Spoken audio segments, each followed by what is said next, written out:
అందరికి నమస్తే. మనతో బీఆర్ఎస్ యువనేత తమ్ముడు సోదరుడు కార్తిక్ రెడ్డి గారు ఏం చెప్తారన్న విలీనం అంటున్నారు. మీరేమో బీఆర్ఎస్ లో ఉన్నారు. ఇప్పుడు బీఆర్ఎస్ విలీనం బీజేపీలో అయితే ఏంది మీ పరిస్థితి? శివన్న, అసలు ఈ విలీనం గురించి నీకేం సంబంధం? నీతో ఎందుకు చర్చిస్తారు?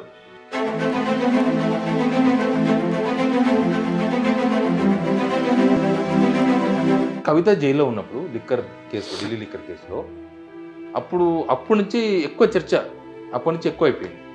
అప్పుడు చర్చలు జరగలేదా బీజేపీకి బీఆర్ఎస్కు? రాష్ట్రంలో ఉన్న కాంగ్రెస్ జనతా పార్టీ నడుపుతుంది. కాంగ్రెస్ జనతా పార్టీ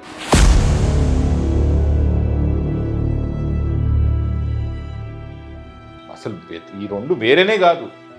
కాంగ్రెస్ వాళ్ళిద్దరు లక్ష్యం ఏంది కలిసిపోవడం వల్ల? బీఆర్ఎస్ కేసీఆర్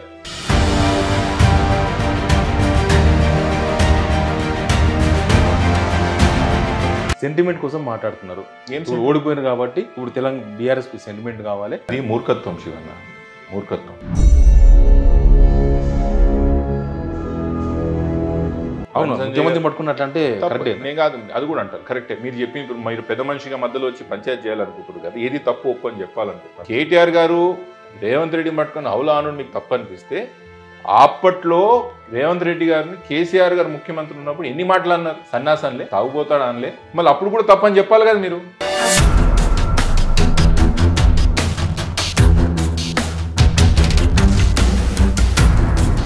ఇప్పుడు ఈ మూడు పార్టీలు ప్రధానంగా పార్టీలు ఉన్నాయి. రేపు నాకు టీడీపీ, బీజేపీ, జనసేన ఎవరెవరో కలిసి వస్తారు. రేపు జూబ్లీస్లో కలిసి పోటీ చేయొచ్చు, లోకల్ బాడీ ఎలక్షన్స్లో కలిసి పోటీ చేయొచ్చు.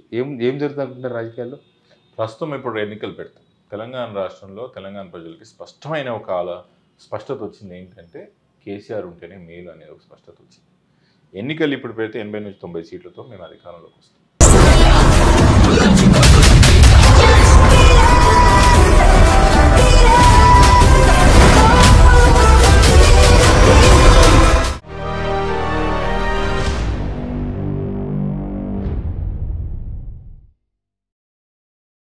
అందరికి నమస్తే.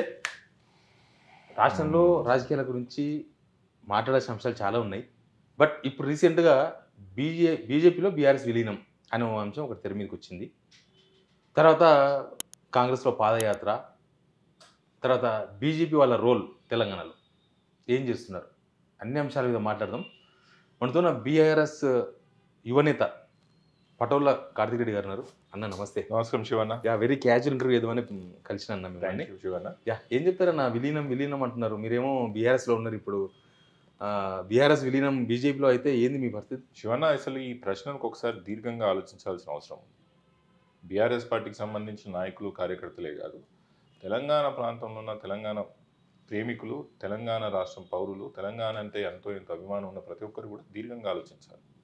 బీఆర్ఎస్ పార్టీని బీజేపీలో విలీనం అనే ఒక చర్చ ఎందుకు జరుగుతుంది, ఎవరు తీసుకొస్తుండ్రు, నిజంగా బీఆర్ఎస్ పార్టీ బీజేపీలో ఇటు విలీనం జరిగితే వచ్చే లాభ నష్టాలు ఎవరికి అనేది ఒక్కసారి చర్చ తెలంగాణ ప్రాంతంలో ఉన్న ప్రజలు చేసుకోవాలని ఒక్కసారి ఆలోచన చేయాలని మీ ద్వారా కోరుకుంటున్నాను. ఎందుకంటున్నా, ఎవరైతే తెలంగాణ రాష్ట్రాన్ని వ్యతిరేకించారు, ఎవరైతే తెలంగాణ అస్తిత్వాన్ని ఉండడానికి ఇష్టపడరు, ఎవరైతే తెలంగాణ యొక్క పదం వాళ్ళకి చెవులలో ఎవరికైతే ఇష్టం ఉండదో, వాళ్ళు బీఆర్ఎస్ పార్టీని బీజేపీలో విలీనం చేయాలనో, విలీనం జరుగుతుందనో చర్చ తీసుకొస్తున్నారు. ఒకసారి మనం ఆలోచన చేసుకుందాం. షర్మిల అక్కకి జగనన్న మీద కోపం వస్తే పార్టీ ఎడబెట్టాలి, ఏపీలో పెట్టాలి. ఏడబెట్టింది తెలంగాణలో. తెలుగుదేశం పార్టీ ఆంధ్రాలో అధికారంలో వస్తే పార్టీ బలోపేతానికి ఏడ పని చేయాలి, ఏపీలో ఏడ పని చేస్తారు. తెలంగాణ జనసేనకి నిజంగా పోటీ చేయాల్సి వస్తే ఏడ పోటీ చేయాలి, మన దగ్గర తెలంగాణలో వచ్చి పోటీ చేసి. అవును, మీ ప్రాంతంలో ఉన్న నాయకులు, మీ ప్రాంతంలో ఉన్న ప్రాంతీయ పార్టీలు మా ప్రాంతంలో వచ్చి రాజకీయాలు చేయొచ్చు, మా ప్రాంతంలో వచ్చి పెద్దరికం చేయొచ్చు, మా ప్రాంతం గురించి మాట్లాడవచ్చు. తెలంగాణ ప్రాంతంలో ఉన్న ఏకైక ప్రాంతీయ పార్టీ అస్తిత్వాన్ని చంపేయాలని ప్రయత్నం ఎందుకు చేస్తున్నారని నేను అడుగుతున్నాను. ఆంధ్రాలో ఉన్న పెత్తందారి వ్యవస్థ ఏదైతే తెలంగాణ ప్రాంతానికి వ్యతిరేకంగా పనిచేసిందో, తెలంగాణకి వ్యతిరేకంగా పనిచేసిండ్రో, మన హక్కులకి, మన జీవితాలకు వ్యతిరేకంగా ఎవరైతే పనిచేసారో గత 70 సంవత్సరాల నుంచి, వాళ్ళే మళ్ళీ బీఆర్ఎస్ పార్టీని బీజేపీలో విలీనమైన ప్రచారం తీసుకొస్తారు. ఇది దీంట్లో లాభం ఎవరికైనా ఒకసారి ఆలోచన చేయండి. బీఆర్ఎస్ పార్టీ బీజేపీలో విలీనం అయితే జరిగే రాజకీయ లాభం ఎవరికి? ముఖ్యమంత్రి గారికి. అసలు ఎట్లా కేసీఆర్ అనే వ్యక్తి ఇండిపెండెంట్ ఉంటేనే స్టాల్వర్ట్గా ఉంటాడు, ఒక పర్సనాలిటీగా ఉంటాడు. ఎప్పుడైతే మా నాయకుడు ఇంకో పార్టీ విలీనం చేస్తాడో ఆ పర్సనాలిటీ ఉండదు కదా. చాలా మందిలో మేము ఒకరం అయిపోతాం. ఆయన కోరిక కూడా అదే. కేసీఆర్ గారి పర్సనాలిటీ నేను మ్యాచ్ అయితే లేను కాబట్టి ఎట్లా అట్లా కేసీఆర్ గారి పర్సనాలిటీని చిన్నగా చేసే ప్రయత్నం చేయాలి. బీజేపీతో అంటనా అవుతుర్రు అంటే కేసీఆర్ పర్సనాలిటీ చిన్నగా అవుతుంది కాబట్టి నేను ఆయనకన్నా పెద్ద పర్సనాలిటీ అయితే తెలంగాణ అన్న కోరిక ముఖ్యమంత్రి గారు. కానీ బీజేపీలో విలీనం చేయమని అడిగిందని బీజేపీ వాళ్ళు కూడా కన్ఫర్మ్ చేస్తున్నారు ఇక్కడ. ఎస్, ఇంకో విషయం కూడా బాగా గుర్తుపెట్టు. ఈ బీఆర్ఎస్ పార్టీ బీజేపీలో విలీనం అవుతుందని మొదట మాట్లాడిన వ్యక్తి ఎవరు? రేవంత్ రెడ్డి. మళ్ళీ మాట్లాడే వ్యక్తి ఎవరు? ఆయనే. ఎన్నిసార్లు చెప్పింటాడు ఇప్పటికీ? ఆయన సంబంధించిన పేపర్లు, ఆయన సంబంధించిన ఛానల్ అన్నీ మాట్లాడేది వాళ్ళు అదే కదా. ఎవరు చెప్పినా కూడా అది ముఖ్యమంత్రి చెప్పిస్తున్నట్టే, రేవంత్ రెడ్డి గారు చెప్పిస్తున్నట్టు. కవితతో ముఖ్యమంత్రి ఎందుకు చెప్పిస్తాడు? ఎందుకు? మీ పార్టీ లీడర్ కదా. అది మీరు ప్రశ్న మీరు చెప్తున్న వాళ్ళని అడగాలండి, నన్ను కాదు. నా అభిప్రాయంగా నేను చెప్తున్నాను. బీఆర్ఎస్ పార్టీ అంటే ఒక పార్టీయే కాదు, తెలంగాణ ప్రాంతం అస్తిత్వాన్ని కాపాడే, తెలంగాణ ప్రాంతం సెంటిమెంట్ని కాపాడే, తెలంగాణ ప్రాంతం యొక్క పౌరుషాన్ని చూపించే ఒక party BRS party, TRS party, KCR గారు. దీంతో పాటు లక్షలాది కార్యకర్తలు, వేలాది మంది నాయకులు జీవితాలు ముడిపడి ఉన్నాయండి. మావి ముడిపడి ఉన్నాయి. ఎందుకు దీన్ని నాశనం కోరుకుంటున్నారు చెప్పండి? దీని వెనకాల అజెండా ఎవరిది? ఎవరు మాట్లాడినా కూడా ముమ్మాటికి ముఖ్యమంత్రి గారు చెప్పిస్తున్నట్టే, మాట్లాడిస్తున్నట్టే. దాన్ని ఎవరన్నా కానీ. కానీ నిప్పు లేనిది పొగొస్తుందా అంటారు కదా అందరూ. అడుగుతున్నారు అందరు, నిజంగానే చర్చ జరగకుండా ఇంతమంది మాట్లాడతారా? అప్పుడప్పుడు నిప్పు లేకుండా కూడా పొగొస్తుంది శివన్న. దుమ్ము ఎప్పుడన్నా లేపు చూడు, పొగలాకి వెళ్తుంది. దుమ్ము లేపు, దుమ్ము ఒక దగ్గర చేర్చి ఇట్టిట్టిట్టాను పొగలాగా లేస్తా లేదా? దుమ్ము పోగే శివన్న. ఇది రీజనల్. మాకు 1000 కోట్లు మా అకౌంట్లో ఉన్నాయి శివన్న. మా అకౌంట్లో 1000 కోట్లు ఉన్నాయి. మా పార్టీకి ఒఫీషియల్గా వైట్ అకౌంట్ ఉంది. మాకు ఎందుకు విలీనం చేస్తా? అంత బలహీనంగా ఏమున్నది మా పార్టీ? ఎందుకు విలీనం చేయాలి? నిజంగా విలీనం చేయాలనో, బీజేపీ పార్టీతో అంటనాగాలనో, లేకపోతే వాళ్ళతో పనిచేయాలని నిజంగా ఆలోచన ఉంటే ఈరోజు కేంద్ర ప్రభుత్వం యొక్క క్యాబినెట్లో మా సభ్యులు ఉండేవారు.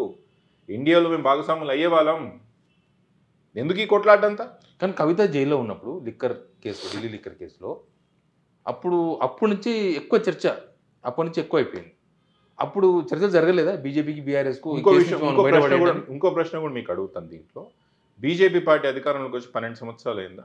అవును. ఈ 12 సంవత్సరాల్లో వాళ్ళు దాదాపు సింగిల్ పార్టీ మెజారిటీగా 3 సార్లు అధికారంలోకి వచ్చిందా? ఈ ఒక్కసారి తప్పి ఈ 3 సార్లు ఎన్ని పార్టీలకు వాళ్ళు విలీనం చేసుకున్నారు?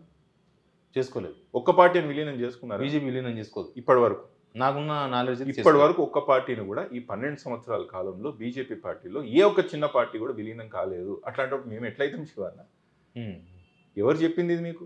అంటే మీకంటే ప్రచారం చేస్తున్న వాళ్ళు ఎవరు? ఎట్లా జరుగుతుందని నమ్మిన వాళ్ళు కూడా ఎట్లా నమ్ముతున్నారు?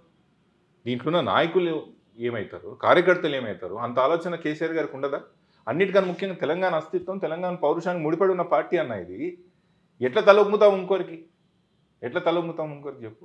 సీఎం రమేష్ ఉత్తగానే మాట్లాడింటాడు. మాటికి ఉత్తగానే మాట్లాడిపిచ్చిర్రు అంట. నేను మాట్లాడు కాదు, మాట్లాడిపిచ్చిర్రు. ఇప్పుడు నీకు నాకు పంచాయతీ ఉన్నది, ఆ పంచాయతీ వరకే మాట్లాడాలి. విలీనం గురించి నీకేం సంబంధం?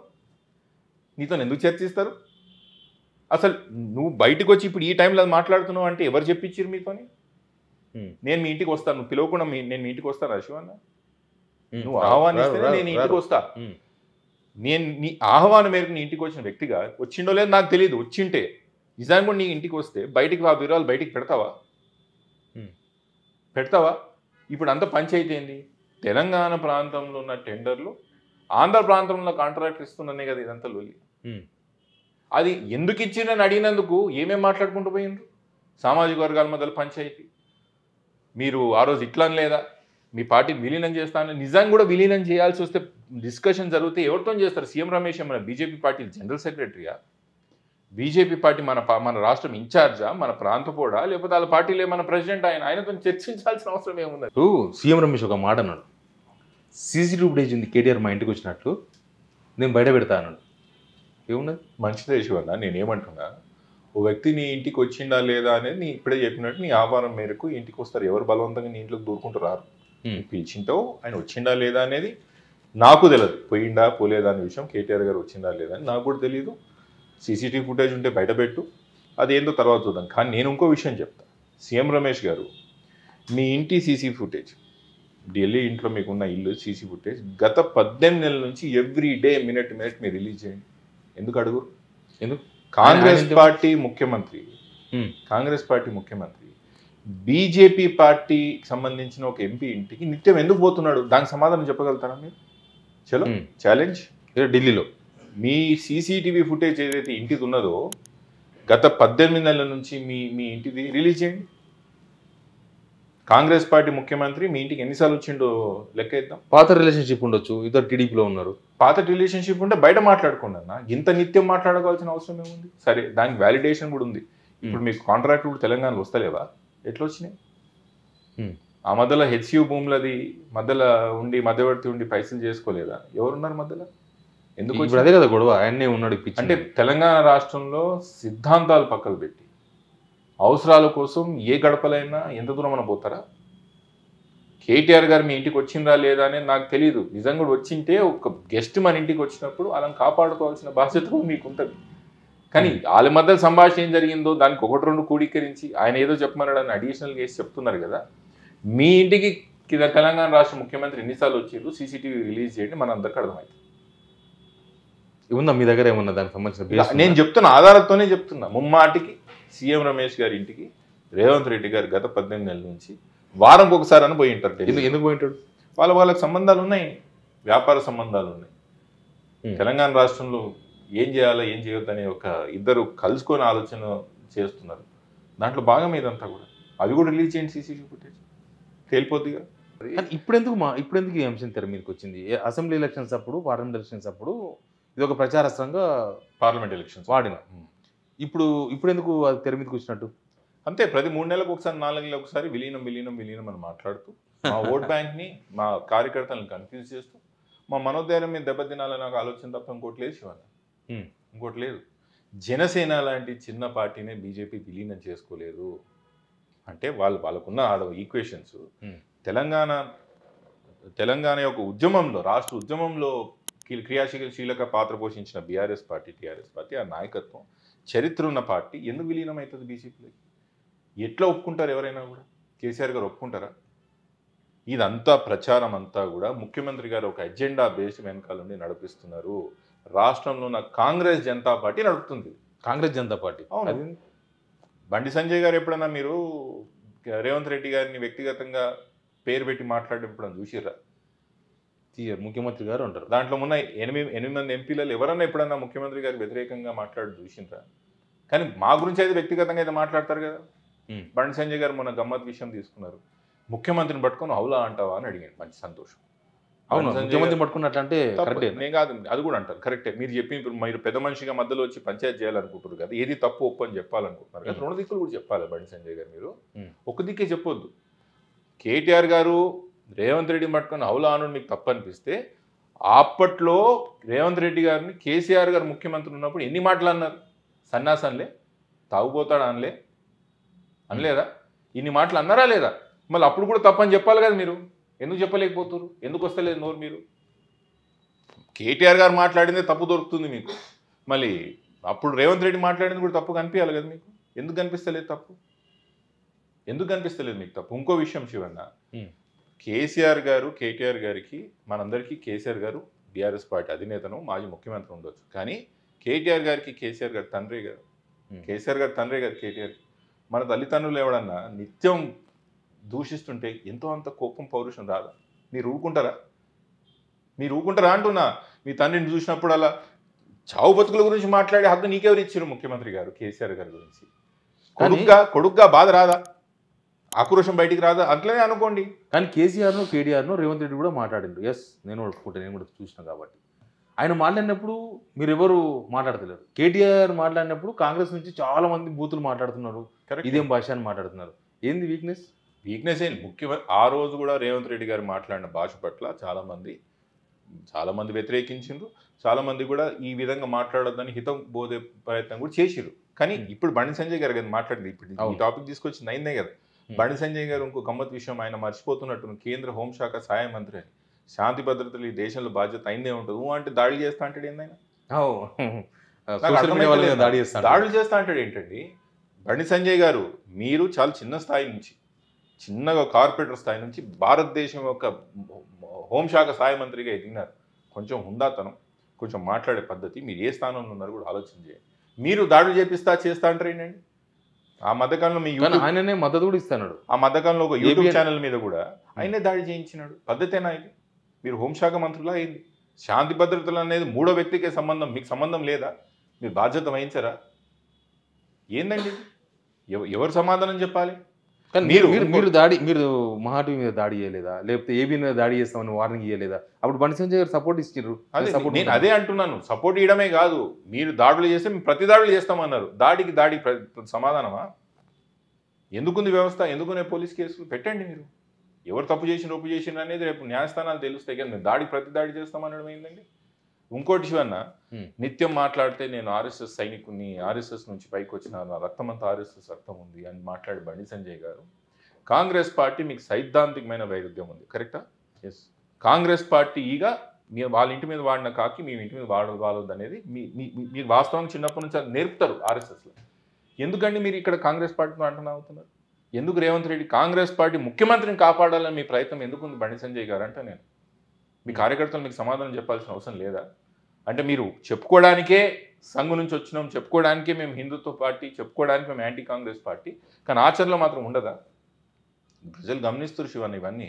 బనకచెర్ల ఇష్యూ ఈరోజు దేశంలో అధికారంలో ఉన్న పార్టీ బీజేపీ. ఇద్దరి మధ్యలో పంచాయతీలో తేల్చాల్సింది ఎవరు? కేంద్ర ప్రభుత్వం. ఇప్పుడు బనకచెర్ల ఇష్యూ 2 రాష్ట్రాల మధ్యలో పంచాయతీ నడుస్తున్నది, కమిటీ కూర్చోబెట్టి.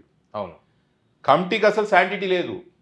అవును, unofficial meeting. Brijesh Kumar tribunal already ఇవే పంచాయతీలు నడుస్తున్నాయి. ఒక ట్రైబ్యునల్లో ఇవే పంచాయతీలు నడుస్తున్నప్పుడు కమిటీ ఎట్లా కూర్చోబెడతావు దాని మీద? హైకోర్టులో కేసు నడుస్తున్నప్పుడు లోవర్ కోర్టులో కేసు చెల్లుతుందా? చెల్లదు. నువ్వు హైకోర్టులో, ట్రైబ్యునల్లో ఆల్రెడీ మన నీటి విషయాల్లో ఇంకా అవార్డు కాలేదు, పంచాయతీ నడుస్తున్నాయి, వాదన ప్రతివాదన జరుగుతుంది. అది ఉన్నాక నువ్వు కమిటీ ఎట్లా కూర్చోబెట్టిస్తావు? కూర్చోబెట్టించు. అసలు ఇక్కడ సింపుల్ చెప్తా, మన ఇద్దరి మధ్యలో దాయదల పంచాయతీ ఉంది, మన మధ్యలో 200 సంచులు ఉన్నాయి. 200 సంచుల్లో నీకు 100 సంచులు, నాకు 100 సంచులు అని ముందే పంచాయతీ చేసిండ్రు. పంచాయతీ చేసి పెద్ద మనిషి ఏం చేసిండు? ఆ 200 సంచులు కూడా తీసుకుపోయి ఆయన దగ్గర పెట్టుకున్నాడు. దాంట్లోకి వెళ్ళి 20 సంచులు ఇప్పుడు తీసుకుపోతా అంటున్నాడు చంద్రబాబు నాయుడు. మనం అనేది ఏంది? అరే ఆ పంచాయతీ ఏదో ఎవరి దాళ్ళకి అప్పచెప్పి దాని తర్వాత ఎవరి నాళ్ళు తీసుకుపోని అని మనం అంటున్నాం. బండి సంజయ్ గారు ఇప్పుడు అధికారంలో ఉన్న పార్టీ బీజేపీ పార్టీగా, కేంద్రంలో అధికారంలో ఉన్న పార్టీ, కమిటీ కూర్చోబెట్టిన పార్టీగా తెలంగాణ ప్రాంతానికి న్యాయం చేయాల్సిన అవసరం బీజేపీ పార్టీకి ఉన్నది. కమిటీలో ఏ వ్యతిరేకంగా రెజల్యూషన్ వచ్చినా, ఏ వ్యతిరేకంగా అవార్డు వచ్చినా, ఏ వ్యతిరేకంగా డైరెక్షన్స్ వచ్చినా దానికి ప్రథమ బాధ్యులు బీజేపీ వాళ్ళు. అక్యూజ్ నెంబర్ 1, ముద్దాయి నెంబర్ 1 బీజేపీ పార్టీనే.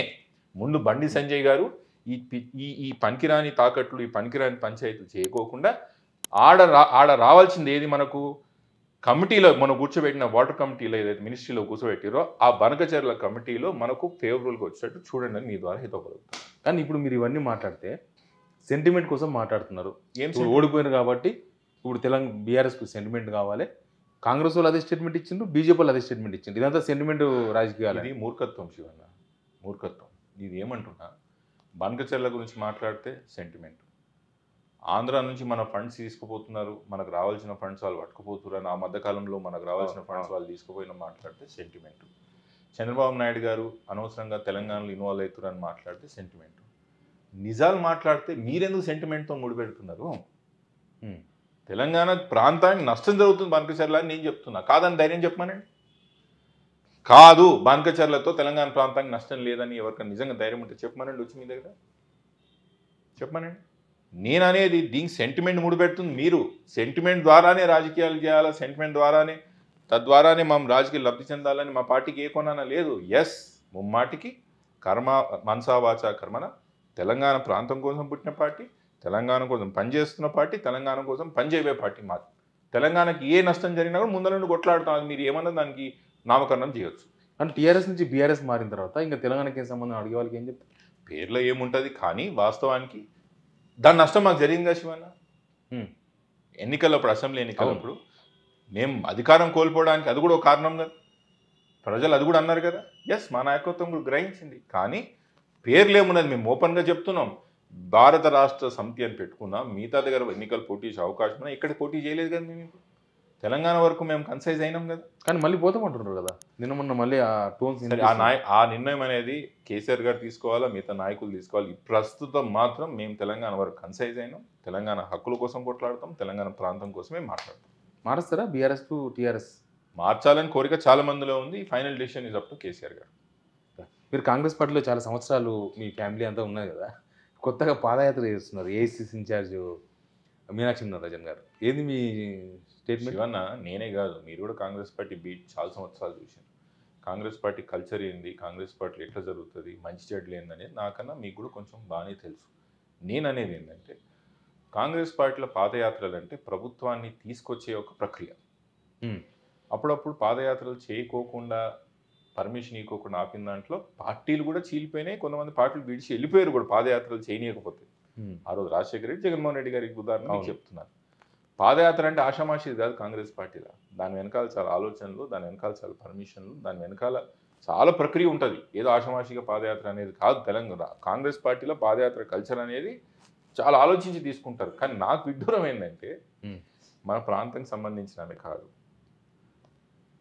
Congress party in charge general secretary, PCC ప్రెసిడెంట్కి సంబంధం లేదు, కాంగ్రెస్ పార్టీకి సంబంధం లేదు. దేశ చరిత్రలో 75 సంవత్సరాల కాంగ్రెస్ పార్టీ, 75 సంవత్సరాలకు మన ఇండిపెండెన్స్ వచ్చిన తర్వాత కాంగ్రెస్ పార్టీ ఒకసారి హిస్టరీ చూస్తే ఇది ఫస్ట్ ఆఫ్ ఇట్స్ కైండ్. ఏ రాష్ట్రంలో కూడా ఏ జనరల్ సెక్రటరీ అధికారంలో ఉండగా సొంతంగా పాదయాత్ర చేయడం లేదు. ఇక్కడ జరుగుతుంది. ఎందుకు జరుగుతుంది అనుకుంటారు? అది వాళ్ళకున్న అపనమ్మకం నాయకత్వం మీద. ఇక్కడ ఉన్న నాయకుల మీద పిసిసి ప్రెసిడెంట్ ఏమో స్టేచర్ సరిపోతలేడేమో, ముఖ్యమంత్రి గారి మీద నమ్మకం లేకపోయింది. అందుకే వాళ్ళు సొంత ఎజెండా నడుపుతారు ఢిల్లీకి. ఎప్పుడన్నా విన్నారా ఇన్ఛార్జ్ జనరల్ సెక్రటరీ? వినలేదు, ఎప్పుడు వినలేదు అసలు. వాళ్ళు బయట కూడా కనబడరు. అధికారంలో ఉన్న వాళ్ళు కూడా పాదయాత్ర చేయడం చూసిర్రా? అది కూడా జరగదు. ఏంది విటూరం అంటే? ప్రజలు తెలుసుకోవాలి ఎంత డిస్ఫంక్షనల్గా, ఎంత శృతి లేని సంసారం కాంగ్రెస్ పార్టీ రాష్ట్రంలో చేస్తున్నది అనేది ప్రజలు తెలుసుకోవాలి ఈరోజు. అట్లాంటి నాయకత్వంలో కేసీఆర్ గారి నాయకత్వం నుంచి మనం అధికారం తీసుకొని అట్లాంటి వాళ్ళ చేతుల్లో పెట్టినాం మనం. మామూలుగా ఎవరు మంత్రులు చేసుకోవాలనే ఒక ఫ్రీడమ్ ముఖ్యమంత్రి గారికి లేకుండా, మంత్రులు చేసిన తర్వాత ఏ క్యాబినెట్ పోర్ట్ఫోలియోలో వాళ్ళకి ఇవ్వాలనేది కూడా ముఖ్యమంత్రి గారి చేతుల్లో లేదు ఈరోజు. అంత బలహీనమైన ముఖ్యమంత్రి, అంత బలహీనమైన ప్రభుత్వాన్ని ఈరోజు కాంగ్రెస్ పార్టీ మన రాష్ట్రంలో నడుపుతుంది. చాలా దగ్గర మీకు రేవంత్ రెడ్డి, నాకు తెలిసినంత వరకు, before PCC president, before CM అనిపిస్తలేదా స్టెమీన్? అప్పటికిప్పటికి మనం చేంజ్ అనిపిస్తున్నారు రేవంత్ రెడ్డి?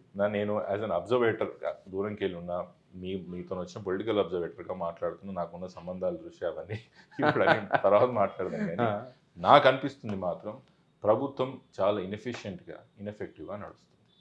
ఇన్కాంపిటెన్సీగా అనిపిస్తుంది ప్రభుత్వంలో. ఏ నిర్ణయం తీసుకోవాలన్నా నిర్ణయం తీసుకున్నా కూడా దాన్ని అమలు కావడానికి, అమలైనా కూడా దాని ఎఫెక్టివ్నెస్ రావడానికి ప్రభుత్వంలో ఏది కూడా కనిపిస్తుంది. ఇప్పుడు తెలంగాణలో అంటావు ఈ మీద కొట్టు, పొట్ట మీద కొట్టకని. ఈ ప్రభుత్వం పొట్ట మీద కొడుతుంది. రైతుల పొట్ట మీద కొట్టింది, నిరుద్యోగుల పొట్ట మీద కొట్టింది, రియల్ ఎస్టేట్ని నాశనం చేసింది, కంప్లీట్గా మార్కెట్లో డబుల్ రొటేషనే లేకుండా చేసింది ప్రభుత్వం. పొట్ట మీద కొట్టింది. తెలంగాణ ప్రాంత ప్రజల యొక్క పొట్ట మీద కొడుతుంది కాంగ్రెస్ పార్టీ. అది మాత్రం నేను చెప్పగలుగుతాను.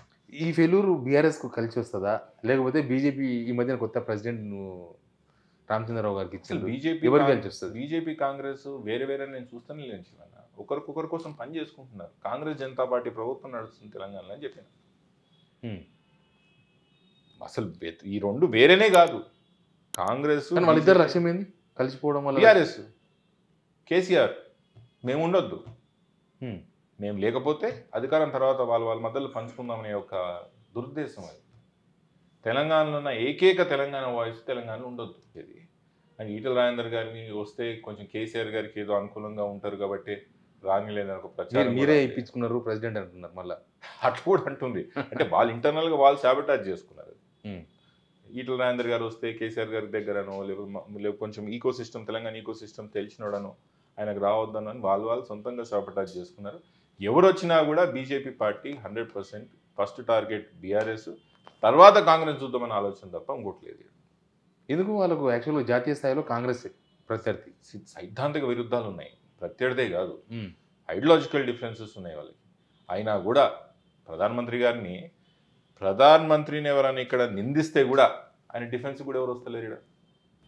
కానీ ఇన్ని రాజకీయాలు జరుగుతున్నాయి, కేసీఆర్ ఎందుకు మాట్లాడతలేడు? కనీసం అంతకుముందు మాట్లాడుతుండే, ఈ మధ్య అసలు మాట్లాడుతూనే లేడు. శివన్న మీకు మనం ఈ విషయం ముందే మాట్లాడుకున్నాం. కేసీఆర్ గారు మీకు భౌతికంగా మాట్లాడతలేనట్టు మీకు కనిపిస్తున్నట్టు, కానీ మా వెనకాలంతా కూడా ఎట్లా చేయాలా ఏం చేయాలని డ్రైవ్ చేస్తుంది ముమ్మాటి కేసీఆర్ గారే. కేటీఆర్ గారికి కానీ హరీష్ గారికి కానీ మిగతా వాళ్ళకే కానీ వెనకాలండి పార్టీని ఎట్లా నడపాలా ఏంటనేది చెప్పేది ఆయన్నే. ఎప్పటికైనా బయటికి వస్తాడు. సమయం సందర్భం అనేది రాజకీయాలు చాలా ఇంపార్టెంటు. ఎప్పటికంటే అప్పుడు మాట్లాడుకుంటూ పోతే పలసన అవుతాం. ఎప్పటికంటే అప్పుడు ఏ దానికంటే రియాక్ట్ అయితే రాజకీయాలు మంచిది కాదు. కేసీఆర్ గారికి ఆ టైమింగ్ బ్రహ్మాండంగా తెలుసు కాబట్టి వస్తారు, ముమ్మాటికి మాట్లాడతారు. కానీ టైమింగ్ బట్టి, అది సమయం సందర్భం బట్టి చూసి చెప్తారు. ఫ్యూచర్ పొలిటికల్ సినారియో మీకు ఏమనిపిస్తుంది తెలంగాణలో? ఎందుకంటే లాస్ట్ టైం మీరు గవర్నమెంట్లో ఉన్నప్పుడు బీఆర్ఎస్ వర్సెస్ ఒక పార్టీ, ఏదో ఒక పార్టీ, కొన్ని రోజులు బీజేపీ నడిచింది, కొన్ని రోజులు కాంగ్రెస్ నడిచింది. ఇప్పుడు ఈ 3 పార్టీలు ప్రధానంగా పార్టీలు ఉన్నాయి. రేపు నాకు టీడీపీ, బీజేపీ, జనసేన ఎవరెవరో కలిసి వస్తారు. రేపు జూబ్లీస్లో కలిసి పోటీ చేయొచ్చు, లోకల్ బాడీ ఎలక్షన్స్లో కలిసి పోటీ చేయొచ్చు. ఏం జరుగుతుంది అనుకుంటారు రాజకీయాల్లో? ప్రస్తుతం ఇప్పుడు ఎన్నికలు పెడతాం. తెలంగాణ రాష్ట్రంలో తెలంగాణ ప్రజలకి స్పష్టమైన ఒక స్పష్టత వచ్చింది. ఏంటంటే కేసీఆర్ ఉంటేనే మేలు అనేది ఒక స్పష్టత వచ్చింది. ఎన్నికలు ఇప్పుడు పెడితే 80 నుంచి 90 సీట్లతో మేము అధికారంలోకి వస్తాం.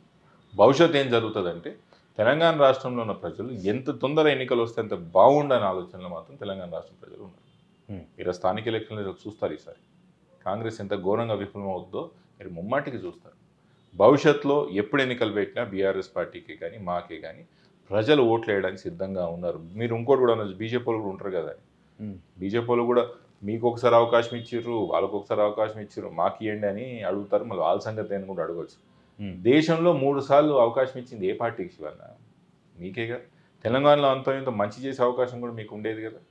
రెండోది, అవకాశం పేరుతో కాంగ్రెస్ పార్టీ గద్దెనెక్కింది. ఒకసారి అవకాశం ఇవ్వండి. వీళ్ళు కూడా ఒక అవకాశమే అంటున్నారు. ఏంది అవకాశం అంటే? అవకాశాలు ఇవ్వని వాళ్ళంతా అట్లా ఇంట్లో ఆడపిల్లని ఎవడో కూడా వచ్చి అవకాశం ఇవ్వండి అంటే మనం పెళ్లి చేస్తామా? ఇది కూడా అంతే అన్న.